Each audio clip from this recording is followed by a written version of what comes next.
Graça e paz. Eu sou a pastora Gilcileia, Igreja Metodista em Vila Paulistana. E mais uma quinta-feira, nesse nosso pequeno discipulado, falando sobre a novela Gênesis. E aí, assistindo a novela, lendo a palavra de Deus, a gente percebe que o amor de Abrão e Sarai era muito grande. Talvez isso tenha chamado a atenção do Senhor e por isso os dois serem mencionados na Bíblia. Quando a gente lê alguns textos, a gente pouco percebe nomes de mulheres. E Sarai não, tem uma história contando sobre ela. E aí mostrando então a importância dessa família para a formação da grande nação, como promessa do Senhor, né? E aí a gente percebe então que Abrão é convidado por Deus, é chamado por Deus a sair da sua parentela, da sua terra, deixar tudo e ir para uma terra que o Senhor iria mostrar.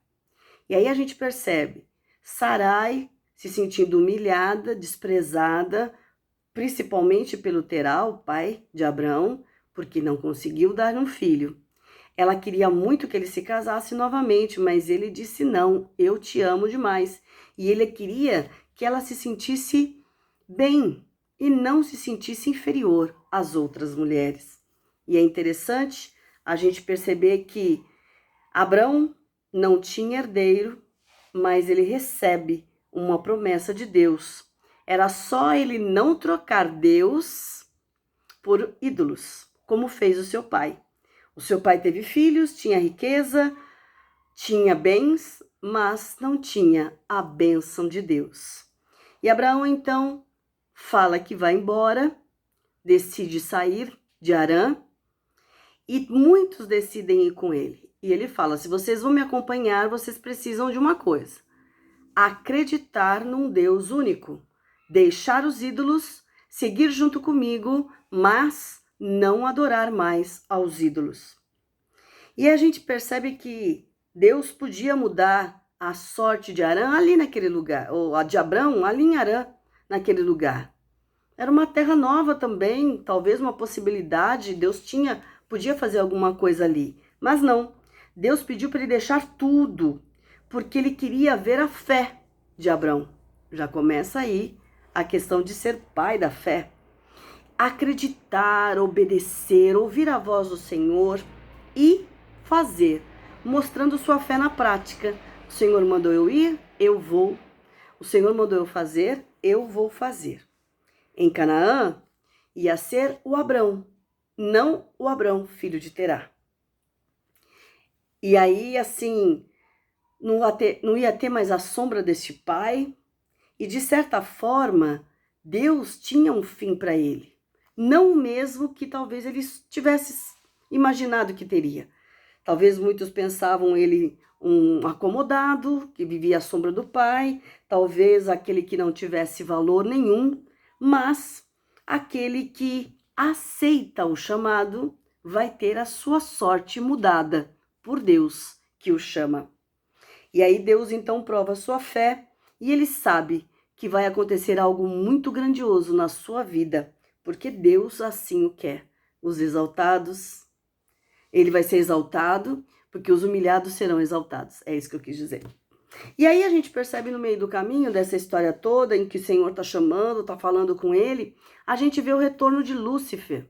Olha que interessante. Até então ele não aparecia na história. Até então a gente percebia que todos ali em Ur faziam qualquer coisa e qualquer situação para não adorar a Deus. Não serviam a Deus. E agora Lúcifer então aparece, sabendo que alguém acredita em Deus e que ele está levando outras pessoas a crerem em Deus. E ele aparece então como um grande mentiroso, ele aparece como um grande enganador, e ele está se infiltrando no meio da caravana de Abrão para justamente levar a mentira e talvez desviar alguns do caminho, que essa é a função dele: roubar, matar e destruir.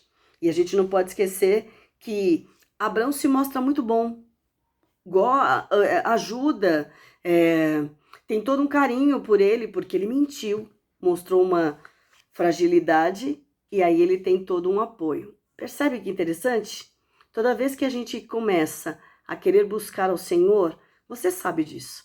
Quando a gente começa a orar, fazer jejum, oração, a gente faz um propósito com Deus, sempre tem algo que vem contra. Sempre acontecem situações para te tirar do caminho. É o inimigo. O diabo, Lúcifer, como a gente tem na novela, e aí a gente percebe que às vezes ele consegue.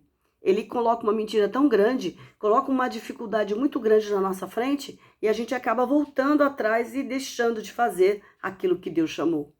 O convite hoje é para a gente pensar. Se Deus chamou, você começou a orar, você começou a ler a Bíblia, você começou a fazer de novo aquilo que você tinha colocado do primeiro amor, não desista. Vão acontecer situações ruins, mas não se esqueça, Deus é contigo. E o inimigo se levanta assim. E quando ele se levanta, tenha certeza que você está no caminho certo, porque está incomodando ele. E se incomoda ele, você está no caminho certo. A vitória é tua, em nome de Jesus. Muito bem. Gênesis capítulo 12, dos versículos de 1 a 3, então Deus fala então com Abrão. E ele se apresenta como Deus. Ele se apresenta como soberano, único, verdadeiro Senhor, que criou os céus e a terra e todas as coisas. E ele vai fazer uma promessa. Ele vai fazer alguma coisa em favor de alguém. No caso, Abrão, Sarai e a sua parentela, no caso que ele convida. São palavras proféticas, porque ele não podia ter filhos. São palavras que vão profetizar sobre a vida de Abrão. Vão exigir uma obediência. Por isso, talvez ele falou, sai, deixa. E ele deixa tudo, ele deixa a riqueza, ele deixa a terra, os hábitos, os costumes, e ele vai obedecer a Deus. Ele vai fazer aquilo que é o que o Senhor mandou fazer. E aí é interessante a gente pensar que nessa época, viver perambulando de um lugar para o outro era ser nômade. Eram pessoas muito pobres, aquelas pessoas que não tinham nada, que iam em busca de alguma coisa. Não era o caso de Abrão, mas ele vai continuar nessa caminhada porque ele está buscando o seu próprio, vamos dizer assim, a sua própria promessa, daquilo que Deus deu para a vida dele, né? E Deus iria mostrar o lugar que ele deveria ficar, permanecer e começar uma nova vida. E aí a gente percebe 7 elementos na promessa de Deus neste texto de Gênesis 12, de 1 a 3. Primeiro, farei de ti uma grande nação. Os descendentes seriam o povo abençoado de Deus. Eu e você que temos fé e acreditamos no Senhor. Segundo, te abençoarei. Teria uma vida longa, saudável. Glória a Deus. Terceiro, engrandecerei o teu nome. É aquela questão da honra. Ele vai honrar aquele que foi humilhado. Ele vai honrar aquela que foi humilhada. Na história, o nome dele é e até hoje é honrado. 4, serás uma bênção. E bênção em todos os sentidos, não apenas na questão financeira, não apenas na questão de ter posses, mas na questão espiritual. Um grande homem de fé seria abençoado e essa era uma promessa do Senhor.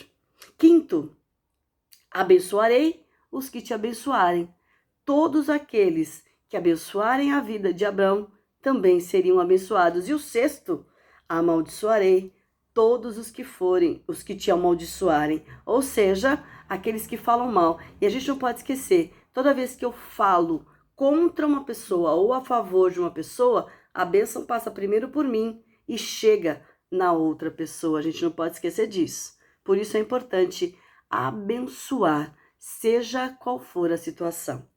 E o sétimo, por fim, diz, em ti serão benditas todas as famílias da terra. Olha de novo, eu e você, porque nós somos as famílias da terra que cremos em Deus. Somos, então, o povo escolhido do Senhor.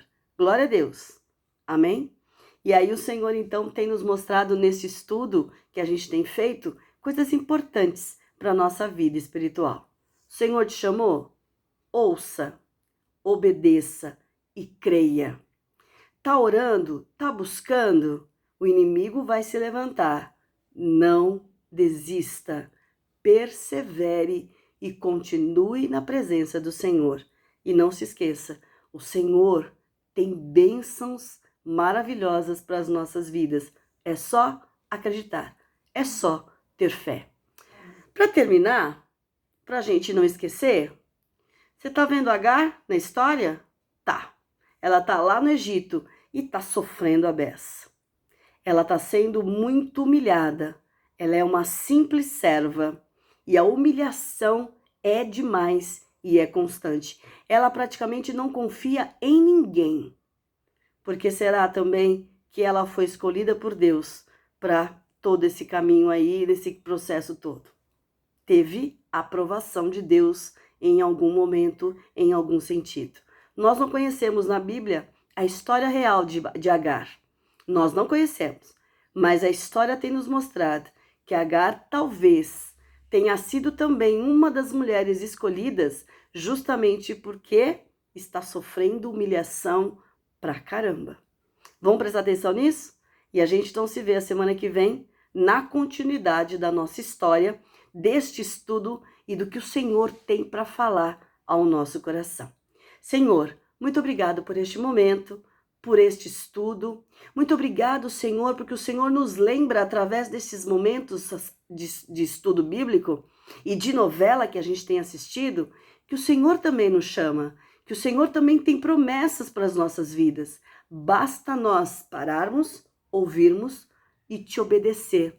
E a gente tem que acreditar, ó Pai, que apesar da situação difícil por que estamos passando, pelas circunstâncias difíceis que a gente tem enfrentado, porque o inimigo se levanta.